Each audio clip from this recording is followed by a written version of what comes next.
Evangelho de Mateus, capítulo 23. Jesus condena os líderes religiosos de Israel que não foram espiritualmente capazes de reconhecê-lo como Messias, como ungido, aquele que foi enviado de Deus. Jesus adverte os seus discípulos a cumprir os ensinamentos dos fariseus, mas os aconselha a não viverem da mesma maneira que eles.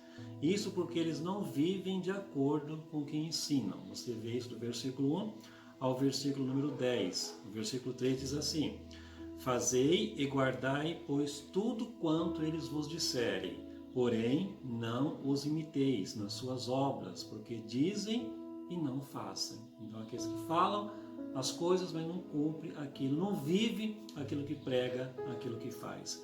Os fariseus e mestres da lei sempre foram famintos por poder, autoridade e por notoriedades terrenas. Sempre queriam ter o poder em suas mãos. Versículos 6 e 7 diz assim: Amam o primeiro lugar nos banquetes e as primeiras cadeiras nas sinagogas, as saudações nas praças e os serem chamados mestres pelos homens. É isso que eles gostavam, é isso que eles sentiam bem no seu ego, né? Serem notados. O Senhor Jesus é contrário a essa maneira de pensar e de se comportar. Versículo 8 diz assim: Vós, porém, não sereis chamados mestres, porque um só é o vosso mestre, e vós todos sois irmãos.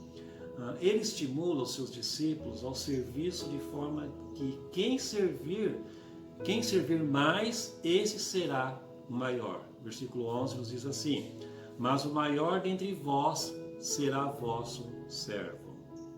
Jesus separa uma longa sessão do seu ensino para criticar a atitude hipócrita e diabólica dos mestres da lei e fariseus. Você vê no versículo 13 até o 36, a advertência contra os líderes religiosos, ao declarar aos mestres da lei e aos fariseus de sua destruição final, se continuassem em seu caminho atual. Jesus pronunciou denúncias, cada uma começando com ai. Esses ai são um claro contraste com as bem-aventuranças que nós já lemos lá no capítulo 5, do versículo 1 a 12, aqui em Mateus mesmo, onde Jesus nos mostra qual é a verdadeira religião. Em seis desses ais, Jesus chamou os líderes de hipócritas. A primeira denúncia dizia a respeito ao fato de os fariseus estarem impedindo os outros de entrarem no reino. Sua perseguição a Cristo fez com que muitos se afastassem dele.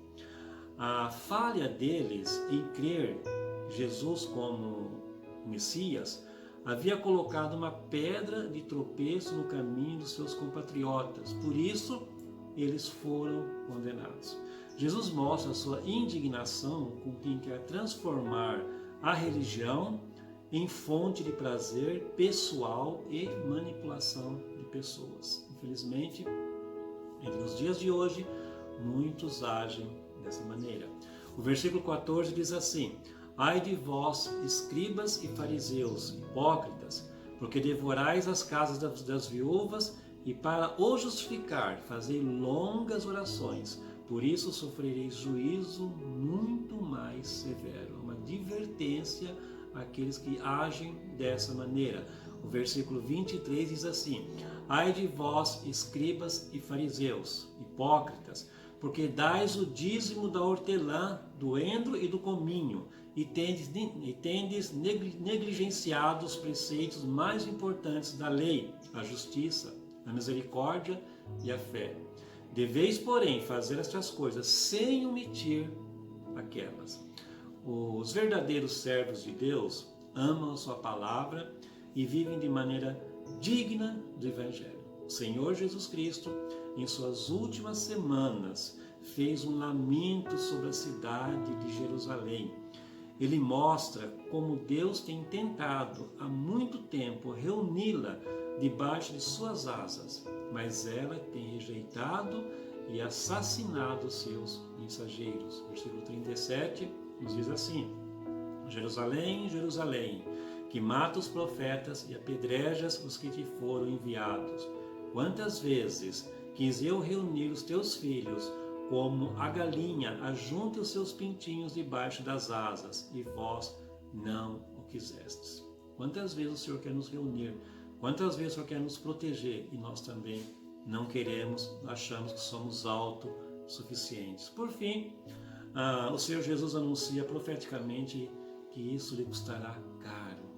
O versículo 39 diz assim: declaro-vos, pois, que desde agora já não me vereis, até que venhas a dizer, bendito o que vem em nome do Senhor.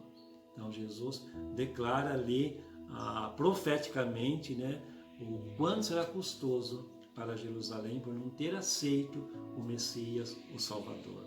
Ao longo dos séculos, Jerusalém tem sofrido com a sua desobediência. Então nós temos que obedecer ao Senhor e aceitar sempre o convite do Senhor, aquilo que Ele quer para nossas vidas. Que Deus te abençoe e que a paz do Senhor seja com você e esteja no teu lar.